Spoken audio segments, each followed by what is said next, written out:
Sud Radio, le Grand Matin Week-end, 7h-10h, Laurence Garcia. Merci à vous qui nous rejoignez sur Sud Radio. À suivre, à 8h-10, on revient sur les pistes envisagées par le gouvernement pour faire des économies pour le budget 2026. La chasse aux 40 milliards d'euros a déjà commencé. On en parle avec Bertrand Martineau, économiste à l'Institut Montaigne. Mais tout de suite, à 7h33, on parle du 20e anniversaire du premier vol d'essai de l'Airbus A380 dans le ciel de Toulouse. Bonjour Gérard Felzer. Bonjour. Merci d'être avec nous ce matin, président de Aviation sans frontières, consultant aéronautique et transport. Alors, c'était le 27 avril 2005, il y a 20 ans, l'Airbus A380 qui prend son envol depuis la piste de Toulouse-Blagnac. Gérard Felzer, vous vous souvenez de ce jour-là? Vous étiez où, vous? Alors, j'étais à Toulouse parce que c'est la Mecque de l'aviation un petit peu quelque part. Et quand il y a des nouveautés, les premiers vols, il y a eu le Concorde il y a très longtemps, le premier Airbus qui a ouvert la voie aux gros porteurs en bimoteur, et c'est dommage parce que on tenait quelque chose de fabuleux, ça a été l'A300. Et aujourd'hui, on est sur des bimoteurs parce que c'est beaucoup plus économique. Simplement, le 380, et il est arrivé avec 4 moteurs, une belle capacité, un avion formidable, mais un fiasco financier terrible. Et donc, il s'en est vendu quelque chose comme 250 exemplaires, alors qu'on en prévoyait 2000. Et donc, parce que les bimoteurs sont arrivés, la concurrence est arrivée, et le choix a été fait un petit peu rapidement. Oui.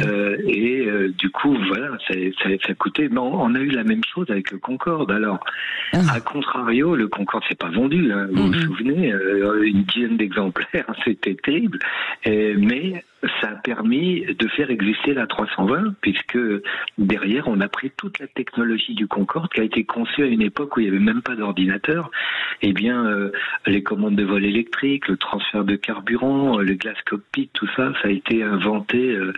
Alors peut-être pas le glass cockpit, ce sont des écrans, mais en tous les cas, ça a permis d'être un ballon d'essai et d'être un avion laboratoire. Ouais. Donc fabuleux.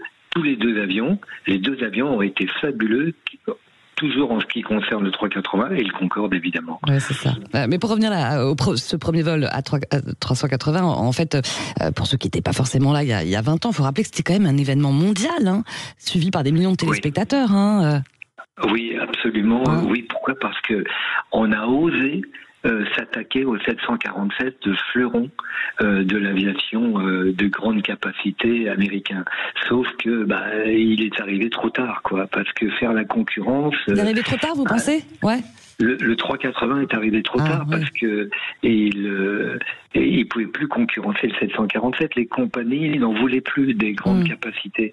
Ils cherchent l'avion bimoteur, moins gourmand, etc. Il est vrai qu'avec l'Airbus A350, par exemple, on arrive à des consommations qui s'approchent de 2 litres ou 100 par passager. Donc, on a fait des progrès considérables de ce côté-là. Et donc, on n'a pas eu de report des compagnies qui avaient acheté des 747. Et puis, il y a eu rapidement le premier bimoteur concurrent, ça a été le Boeing 777, il s'en est vendu quand même plus de 2200, donc un gros succès commercial, et on espère que Airbus va se récupérer avec sa gamme des A350, A330 Neo. On espère, vous n'en êtes pas totalement convaincu, Gérard Felzer ? La concurrence est vraiment sévère. Ouais. Donc c'est vrai que Boeing a eu beaucoup de mal parce que avec tous les accidents qu'on a dénombrés, ils ont voulu rattraper Airbus qui avait pris de l'avance avec le 320 Neo, c'est-à-dire des nouveaux moteurs. Et puis là, ils ont fait des choses avec précipitation. Ça a permis de remettre en cause le fonctionnement de Boeing, très bien d'ailleurs, parce que c'est une boîte formidable, des ingénieurs incroyables, mais bon, c'est la finance qui a pris le dessus, et quand la finance prend le dessus, elle veut de la rentabilité, donc elle veut gagner du temps, et des fois ça va un peu trop vite. C'est ça, la finance, voilà, forcément. Juste une dernière petite question, mais effectivement, il y a 20 ans, on parlait aussi de ce test comme un symbole, on a parlé aussi de fierté toulousaine à l'époque, et puis d'ambition européenne et de savoir-faire industriel. Vous avez l'impression qu'on en est loin de cette époque-là ou pas aujourd'hui ? Aujourd'hui, on a besoin d'un avion beaucoup plus respectueux de l'environnement. Oui. Et hybride, hydrogène, etc. Et plus il est gros, plus on met de passagers, on peut aller jusqu'à 800 passagers pour le 380, moins c'est polluant aux passagers. Mais aujourd'hui, on a une concurrence vraiment très sévère avec les bimoteurs américains, Boeing 787 contre Airbus 350.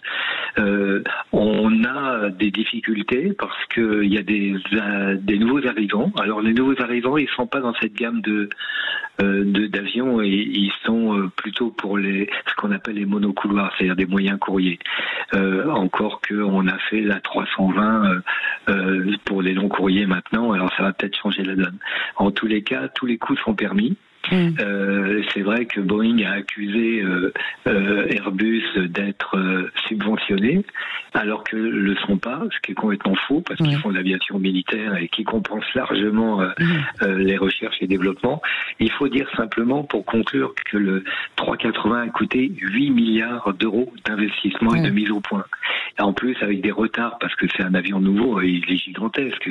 La fierté de Airbus et puis des passagers, il est 50 fois moins bruyant à l'intérieur qu'un Boeing 747 par exemple. Donc grosse réussite de ce côté-là, mais on a besoin de l'avion qui est complètement nouveau, c'est une rupture technologique de l'avion respectueux de l'environnement, c'est-à-dire du bruit et de la consommation. Et ben voilà, ce sera le mot de la fin.